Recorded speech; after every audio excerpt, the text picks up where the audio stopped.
여러분, 지금 이 순간에도 여러분의 몸속에서는 조용한 전쟁이 벌어지고 있습니다. 여러분이 숨 쉬고 밥 먹고 걷는 그 모든 순간, 세포들은 녹이 슬듯 망가지고 있어요. 그리고 그 전쟁터에서 묵묵히 여러분을 지켜주는 단 하나의 영웅이 있습니다. 바로 비타민 C입니다. 혹시 여러분, 요즘 아침에 일어나도 개운하지 않고 몸이 무겁게 느껴지시나요? 양치할 때 피가 자주 나거나 살짝만 부딪혀도 멍이 쉽게 드시나요? 그렇다면 지금부터 제가 하는 이야기를 절대 놓치지 마세요. 오늘 제가 알려드릴 내용은 그냥 비타민 C를 먹으라는 이야기가 아닙니다. 어떻게 먹느냐에 따라 흡수율이 3배 이상 차이 나고 여러분의 피로도와 노화 속도가 완전히 달라질 수 있다는 과학적 사실을 알려드릴 겁니다.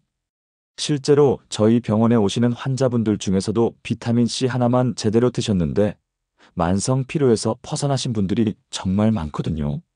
제가 작년에 만났던 김영수 씨라는 57세 남성 환자분이 계셨습니다. 이분은 아침에 일어나도 피곤하고 오후만 되면 눈꺼풀이 무거워서 업무에 집중하기 힘들다고 호소하셨어요. 병원에서 혈액 검사를 해봤더니 다른 수치는 거의 정상이었는데 혈중 비타민 C 농도가 정상 범위의 절반도 안 되더라고요. 그래서 제가 하루 3번 나눠서 비타민 C를 드시라고 권해드렸습니다. 그랬더니 불과 2주 만에 다시 오셔서 이렇게 말씀하시는 거예요. 선생님, 아침에 일어나는 게 이렇게 가벼울 수가 있나요? 마치 20년 전으로 돌아간 기분입니다. 이게 바로 비타민 C의 힘입니다. 단순한 영양제가 아니라 우리 몸 전체의 엔진 오일 같은 존재죠. 자, 그럼 본격적으로 들어가 볼까요? 비타민 C가 대체 우리 몸에서 뭘 하길래 이렇게 중요한 걸까요? 비타민 C의 가장 핵심적인 역할은 바로 항산화입니다. 항산화라는 말 많이 들어보셨죠? 그런데 정확히 뭔지 아시는 분은 많지 않으실 거예요. 쉽게 설명해 드릴게요. 우리 몸은 매 순간 산소를 사용해서 에너지를 만들어냅니다. 그런데 이 과정에서 부산물이 생기는데 그게 바로 활성산소라는 겁니다. 활성산소는 마치 자동차 엔진에서 나오는 매연 같은 거예요.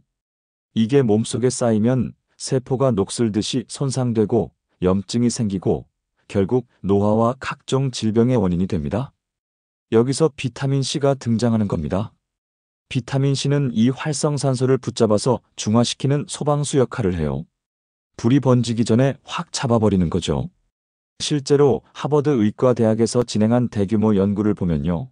혈중 비타민 C 농도가 높은 사람들은 낮은 사람들에 비해 심혈관 질환 발병률이 약 42%나 낮았다고 합니다. 42%요. 이게 어느 정도냐면 심장마비나 뇌졸중 같은 무서운 질환에 걸릴 확률이 거의 절반 가까이 줄어든다는 얘기입니다. 왜 그럴까요? 심장은 끊임없이 피를 온몸으로 보내는 펌프잖아요. 그런데 혈관벽에 상처가 나면 거기에 콜레스테롤이 달라붙고 염증이 생기면서 혈관이 좁아지고 딱딱해집니다. 이게 바로 동맥 경화의 시작이에요. 비타민 C는 이 혈관벽의 상처를 빠르게 회복시켜주는 수리공 역할을 합니다. 혈관을 깨끗하게 유지해주는 거죠. 그리고 여기서 또 하나 놀라운 사실이 있습니다. 비타민 C는 콜라겐을 만드는데 절대적으로 필요합니다. 콜라겐 많이 들어보셨죠? 피부 탄력, 주름 개선할 때 많이 나오는 그 콜라겐 맞습니다. 그런데 여러분, 아무리 비싼 콜라겐 제품을 먹어도 비타민 C가 없으면 우리 몸은 콜라겐을 만들 수 없습니다. 콜라겐은 단백질인데요. 이 단백질을 합성하는 과정에서 비타민 C가 꼭 필요한 효소 반응이 일어나거든요. 쉽게 말해서 비타민 C는 콜라겐 공장의 핵심 부품인 셈이죠. 그래서 비타민 C가 충분한 사람은 피부가 맑고 탄력 있고 상처도 빨리 낫습니다.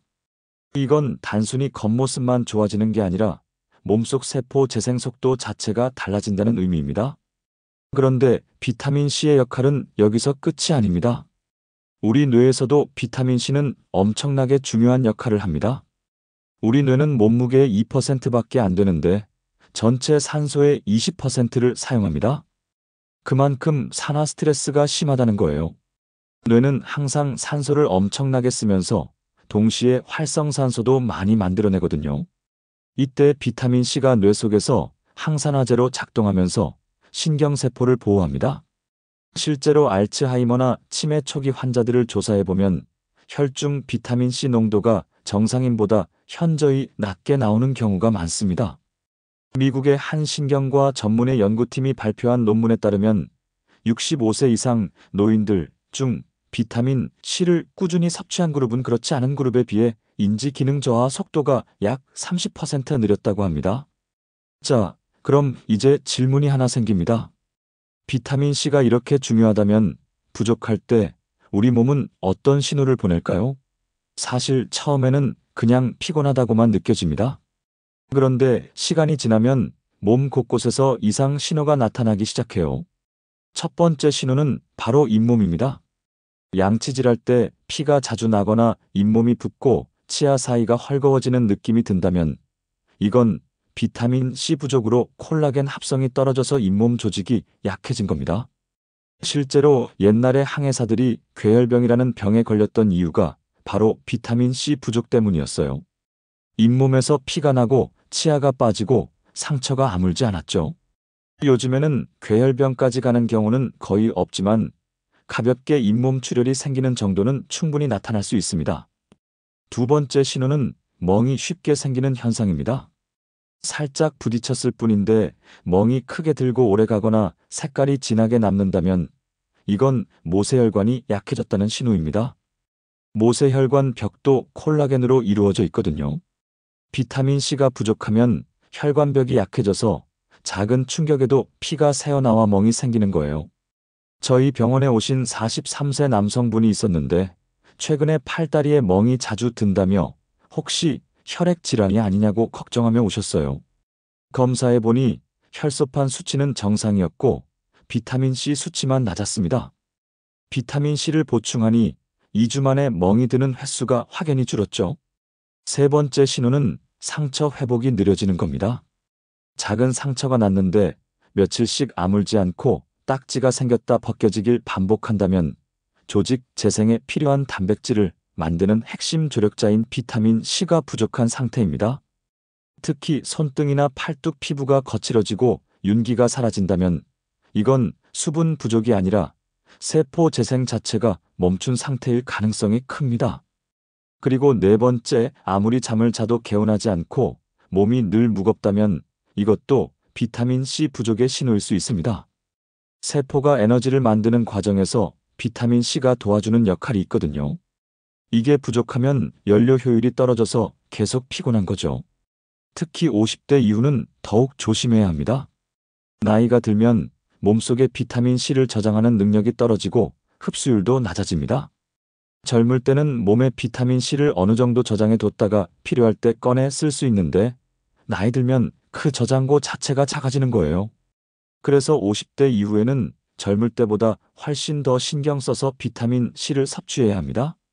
만약 지금 제가 말씀드린 신호 중에 한두 가지라도 해당되신다면 오늘부터 꼭 비타민 C를 챙겨 드세요. 자, 그런데 여러분, 여기서 정말 중요한 포인트가 나옵니다. 비타민 C는 무조건 많이 먹는다고 좋은 게 아닙니다. 어떻게 먹느냐에 따라 흡수율이 3배 이상 차이가 납니다.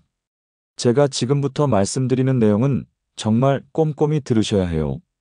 비타민 C는 수용성 비타민입니다. 수용성이라는 건 물에 녹는다는 뜻이에요.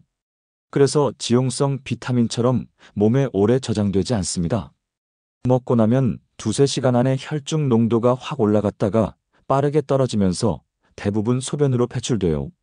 그래서 아침에 1000mg을 한 번에 먹으면 오후에는 이미 대부분 빠져나간 상태가 됩니다. 몸이 진짜 필요한 순간에는 비타민 C가 없는 거죠. 핵심은 한 번에 몰아서 먹는 게 아니라 하루 두세 번으로 나눠 먹는 겁니다. 예를 들어 하루 1500mg을 먹는다면 아침에 500mg, 점심에 500mg, 저녁에 500mg 이렇게 나눠서 드시는 거예요. 그러면 하루 종일 혈중 비타민C 농도가 일정하게 유지되면서 세포가 꾸준히 항산화 작용을 할 수 있습니다. 실제로 한 임상 연구에서 같은 양의 비타민C를 한 번에 먹은 그룹과 3번에 나눠 먹은 그룹을 비교했더니 나눠 먹은 그룹의 혈중 농도가 훨씬 안정적으로 유지됐고 항산화 효과도 2배 이상 높게 나타났습니다. 그럼 공복에 먹는 게 좋을까요? 식후에 먹는 게 좋을까요? 정답은 식후입니다. 흡수율 자체는 공복이나 식후나 비슷한데 공복에 먹으면 위산과 직접 만나면서 일부 사람들에게 속 쓰림이나 위장 자극이 생길 수 있습니다. 특히 위가 약하신 분들은 공복에 비타민C를 먹으면 속이 불편할 수 있어요. 식후에 먹으면 음식과 섞이면서 흡수 속도가 완만해지고 위장 자극도 줄어듭니다. 그래서 가장 좋은 타이밍은 밥 먹고 30분 이내입니다. 이제 비타민C의 형태에 대해서도 알아볼까요? 우리가 흔히 약국에서 사는 일반형 비타민C가 있습니다. 이건 아스코르빈산이라는 형태인데요. 흡수가 빠르고 가격도 저렴합니다. 하지만 너무 빨리 흡수되고 빨리 빠져나가는 게 단점이에요. 그래서 나눠서 자주 먹는 게 핵심입니다. 요즘 많이 나오는 리포조말 형태도 있습니다. 리포조말은 형태가 아니라 일종의 포장 기술이에요. 비타민C를 지방막으로 감싸서 몸에 더 잘 흡수되게 만든 겁니다. 지방처럼 작동하기 때문에 장세포 속으로 쏙 스며들어가서 흡수율이 90% 가까이 나옵니다. 일반형이 보통 50에서 70% 정도 흡수되는 것에 비하면 훨씬 높은 수치죠. 게다가 혈중 농도도 훨씬 오래 유지되고 위벽을 자극하지 않아서 위가 약한 분들에게 안전합니다. 자, 이제 비타민C를 먹을 때 함께 먹으면 좋은 것과 피해야 할 것들을 알려드릴게요. 비타민C는 단독으로도 훌륭하지만 궁합을 맞추면 진짜 힘을 냅니다. 첫 번째 최고의 콤비는 철분입니다. 비타민C와 철분을 같이 먹으면 철분 흡수율이 무려 2배 이상 높아집니다. 특히 식물성 철분은 흡수가 잘 안 되는데 비타민C가 있으면 흡수가 훨씬 잘 돼요. 빈혈이 있으신 분들은 철분제 드실 때 꼭 비타민C를 함께 드세요. 저희 병원 혈액내과의 한지민 선생님이 진료하신 28세 여성 환자분이 있었는데 만성 빈혈로 고생하시다가 철분제와 비타민C를 함께 복용하신 후 2개월 만에 헤모글로빈 수치가 정상으로 돌아왔습니다. 두 번째 궁합은 콜라겐입니다. 아까 말씀드렸죠? 비타민C는 콜라겐 합성을 도와줍니다. 그래서 콜라겐 제품을 드신다면 비타민C를 꼭 함께 드세요. 피부 재생 속도가 눈에 띄게 빨라집니다. 세 번째는 천연 과일과 채소입니다. 키위, 딸기, 귤, 파프리카 같은 과일과 채소에는 비타민C뿐만 아니라 플라보노이드라는 성분이 들어있어요. 플라보노이드는 비타민C의 효과를 붙잡아두고 오래 지속시켜주는 역할을 합니다. 그래서 비타민C 영양제를 드실 때 과일 한 조각을 함께 드시면 더 좋습니다. 네 번째는 물입니다. 당연하게 들리지만 정말 중요합니다. 비타민C를 먹을 때 미지근한 물 한 컵과 함께 드시면 용해와 흡수가 훨씬 잘 됩니다. 찬물보다는 미지근한 물이 더 좋아요. 그리고 물을 충분히 마셔야 비타민C가 몸속 곳곳으로 잘 전달됩니다. 반대로 함께 먹으면 손해보는 조합도 있습니다. 첫 번째가 커피입니다.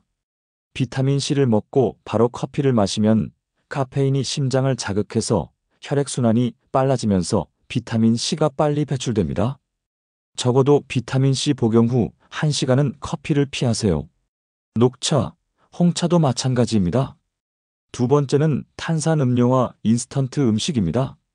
이런 음식들에 들어있는 인공 첨가물과 나트륨이 체내 산화 스트레스를 늘려서 비타민 C가 흡수되자마자 그 스트레스를 잡느라 다 소모돼 버립니다. 효과를 제대로 보기 어려운 거죠. 세 번째는 술과 담배입니다. 이건 비타민 C의 최대적입니다. 흡연자는 담배 한 개비당 비타민 C를 25mg 이상 파괴합니다. 하루에 한 갑을 피운다면 500mg이 날아가는 거예요. 그래서 흡연자는 일반인보다 최소 2배 이상 비타민 C를 보충해야 합니다. 술도 마찬가지입니다. 알코올을 분해하는 과정에서 비타민 C가 대량으로 소모되거든요. 음주 후에는 평소보다 더 많은 비타민 C를 섭취해주는 게 좋습니다. 마지막으로 칼슘 보충제를 함께 드시는 분들은 주의하세요. 비타민 C와 칼슘을 동시에 먹으면 신장에서 결석이 생길 위험이 약간 높아질 수 있습니다. 그래서 2시간 정도 시간을 띄워서 드시는 게 안전합니다. 아침에 칼슘을 드셨다면 점심이나 저녁에 비타민 C를 드시는 식으로 간격을 두세요.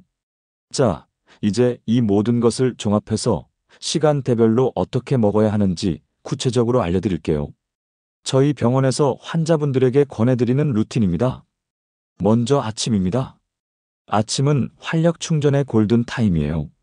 아침 식사를 하시고 나서 30분 이내에 일반형 비타민 C 500mg을 드세요. 이때 미지근한 물 한 컵과 함께 드시고요. 귤이나 키위 같은 과일 한 조각을 곁들이시면 더 좋습니다. 커피는 1시간 뒤에 드세요. 이렇게 하면 밤새 소모된 비타민 C를 보충해서 아침 피로가 절반 이상 줄어듭니다. 실제로 저희 병원의 가정의학과 오민석 선생님이 진료하신 42세 직장인 남성분이 있었는데 매일 아침 출근할 때마다 몸이 무겁고 집중력이 떨어진다고 호소하셨어요. 그래서 아침 식후에 비타민 C를 드시라고 권했더니 일주일 만에 아침 컨디션이 완전히 달라졌다고 하시더라고요. 회의 시간에 졸음이 오지 않고 업무 효율이 눈에 띄게 좋아졌다고 감사 인사를 하러 오셨어요. 점심시간은 에너지 대사 보충의 시간입니다. 점심 식사 후에 일반형 비타민 C 500mg을 드세요. 이때 만약 철분제를 드신다면 함께 드시면 흡수율이 2배로 올라갑니다. 빈혈이 있으신 분들은 꼭 이 타이밍을 활용하세요. 점심시간은 우리 몸이 가장 활발하게 움직이는 시간대입니다. 소화도 잘 되고 대사도 빠르죠.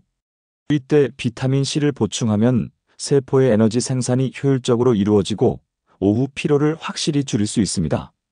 저희 병원 내분 비내과의 김도현 선생님이 진료하신 39세 여성 환자분이 있었는데 오후만 되면 너무 피곤해서 책상에 엎드려 있을 정도였대요. 점심 식후에 비타민 C와 철분제를 함께 드시라고 했더니 2주 만에 오후 피로가 사라지고 저녁까지 활기차게 보낼 수 있게 됐다고 하셨습니다. 저녁은 수리와 재생의 시간입니다. 잠들기 1시간 전에 리포조말 형태의 비타민 C 500mg을 드세요. 왜 저녁에는 리포조말 형태를 권하느냐면 흡수가 천천히 진행되면서 밤새 혈중 농도를 유지해주기 때문입니다. 우리 몸은 잠자는 동안 세포를 복구하고 재생합니다. 이때 비타민 C가 충분하면 피부, 근육, 혈관, 뼈, 모든 조직의 재생이 효율적으로 일어납니다. 여기에 콜라겐 보충제를 함께 드시면 시너지 효과가 납니다. 저희 병원 피부과의 이서연 선생님이 진료하신 45세 여성분이 있었는데 얼굴에 잔주름이 늘고 탄력이 떨어진다고 오셨어요. 저녁에 리포조말 비타민 C와 콜라겐을 함께 드시라고 했더니 한 달 만에 피부톤이 밝아지고 잔주름이 눈에 띄게 줄어들었습니다. 본인도 거울 보는 게 즐겁다고 하시더라고요. 이렇게 아침, 점심, 저녁 3번으로 나눠서 드시면 하루 종일 비타민 C의 보호를 받을 수 있습니다. 한 번에 1500mg을 먹는 것보다 500mg씩 3번 나눠 먹는 게 흡수율도 높고 효과도 훨씬 좋습니다. 이건 과학적으로 증명된 사실입니다.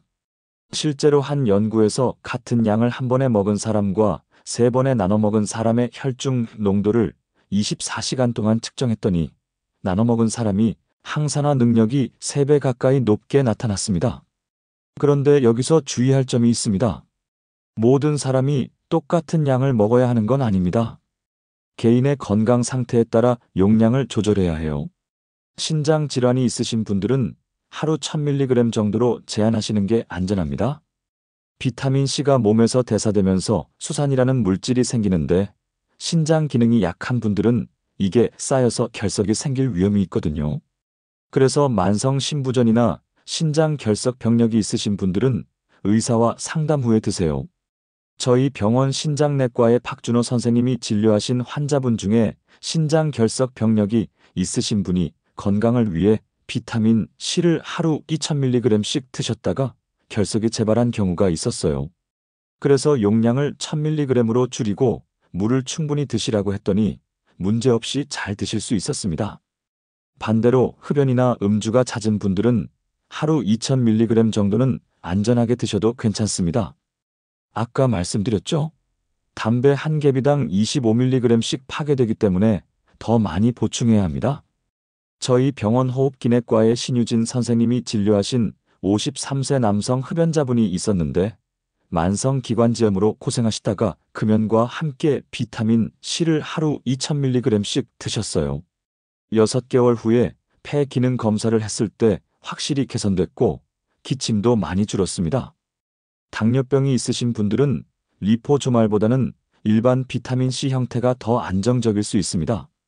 리포조말 제품 중 일부는 흡수를 돕기 위해 소량의 지방 성분이 들어가는데 당 조절에 예민한 분들은 일반형이 더 나을 수 있어요. 그리고 비타민 C가 혈당 측정에 영향을 줄 수 있다는 보고도 있으니 당뇨 환자분들은 복용 전에 담당 의사와 상담하시는 게 좋습니다. 임신 중이거나 수유 중이신 분들도 비타민 C는 안전하게 드실 수 있습니다. 오히려 임신 중에는 비타민 C 필요량이 늘어나거든요. 태아의 발달과 엄마의 면역력을 위해서도 중요합니다. 보통 하루 1000mg 정도가 적당하고 역시 나눠서 드시는 게 좋습니다. 저희 병원 산부인과의 최은지 선생님이 진료하신 임산부분들에게 비타민 C를 권하시는데 입덧이 심할 때도 속 쓰림 없이 잘 드실 수 있다고 하세요. 항응고제나 아스피린을 드시는 분들은 비타민 C와 함께 복용할 때 상호작용이 있을 수 있으니 의사와 상담하세요. 비타민 C가 혈액 응고에 영향을 줄 수 있거든요. 그리고 항암 치료를 받고 계신 분들도 마찬가지입니다. 일부 항암제는 비타민 C와 상호작용할 수 있으니 반드시 담당 의사와 상의하셔야 합니다. 이제 실질적인 변화에 대해 말씀드릴게요. 비타민 C를 제대로 드시면 언제쯤 효과를 느낄 수 있을까요? 개인차가 있지만 보통 3일이면 몸이 가벼워지는 걸 느끼실 수 있습니다. 아침에 일어났을 때 눈이 떠지는 느낌이 다르고 몸이 묵직하지 않아요. 일주일이면 얼굴빛이 맑아지는 걸 느끼실 겁니다. 거울을 보면 피부 톤이 한 톤 밝아지고 윤기가 생긴 걸 볼 수 있어요. 2주가 지나면 잇몸 출혈이 줄고 상처가 빨리 아무는 걸 경험하실 겁니다. 한 달이 지나면 만성 피로가 확실히 줄어들고 하루 종일 활기차게 보낼 수 있습니다. 3개월 정도 꾸준히 드시면 면역력이 올라가서 감기에 덜 걸리고 혈관 건강도 개선됩니다. 여러분, 정리해 드릴게요. 비타민 C는 단순한 감기 예방제가 아닙니다. 우리 몸 전체를 지키는 항산화 엔진이자 세포 재생의 핵심 동력입니다. 혈관을 깨끗하게 하고 피부를 맑게 하고 뇌를 보호하고 면역력을 높이는 복합수리 시스템입니다. 그런데 이 놀라운 비타민도 어떻게 먹느냐에 따라 효과가 천지 차이입니다. 한 번에 몰아서 먹지 마시고 하루 3번 나눠서 드세요. 아침 식후 500mg, 점심 식후 500mg, 저녁 잠들기 전 500mg, 이 리듬을 지키세요. 가능하다면 흡수율이 뛰어난 리포조말 형태를 선택하시고 위가 약하신 분들은 꼭 식후에 드세요. 철분제, 콜라겐과 함께 드시면 시너지 효과가 나고 커피와 술은 1시간 이상 간격을 두세요. 제가 오늘 말씀드린 내용을 3개월만 실천해 보세요. 여러분의 몸이 얼마나 달라질 수 있는지 직접 경험하실 겁니다. 아침에 눈 뜨는 게 가벼워지고 거울 속 얼굴이 맑아지고 하루 종일 활기차게 보낼 수 있는 그 느낌, 정말 값진 경험입니다. 저희 병원에 오시는 많은 환자분들이 비타민C 하나 제대로 먹었을 뿐인데 삶의 질이 완전히 바뀌었다고 말씀하십니다. 여러분도 오늘부터 시작하세요. 건강은 거창한 게 아닙니다. 이렇게 작은 습관 하나가 쌓여서 만들어지는 겁니다. 마지막으로 한 가지만 더 말씀드릴게요. 비타민C는 예방의 개념입니다. 병이 생기고 나서 먹는 게 아니라 병이 생기지 않도록 미리 챙기는 겁니다. 우리 몸은 매일 산화되고 손상되고 있어요. 그걸 매일 복구해 주는 게 바로 비타민 C의 역할입니다. 오늘 하루 안 먹었다고 당장 문제가 생기는 건 아니지만 한 달, 석 달, 1년 동안 부족하면 그 누적된 손상이 결국 질병으로 나타납니다. 그래서 꾸준함이 중요합니다. 하루 3번 식후에 나눠서 이 3가지만 기억하세요. 여러분, 우리 몸은 우리가 먹는 것으로 만들어집니다. 좋은 영양소를 제대로 먹으면 몸은 반드시 좋아집니다. 비타민C는 그 중에서도 가장 기본이 되는 필수 영양소입니다. 오늘 제가 알려드린 방법대로 3개월만 실천해 보세요. 그리고 댓글로 변화를 공유해 주시면 정말 기쁠 것 같습니다. 여러분 모두 건강하시고 활기찬 하루하루 보내시길 진심으로 바랍니다. 긴 시간 집중해서 들어주셔서 정말 감사합니다. 구독과 좋아요, 알림 설정까지 해주시면 더 좋은 건강 정보로 찾아뵙겠습니다. 여러분의 건강한 삶을 응원합니다. 감사합니다.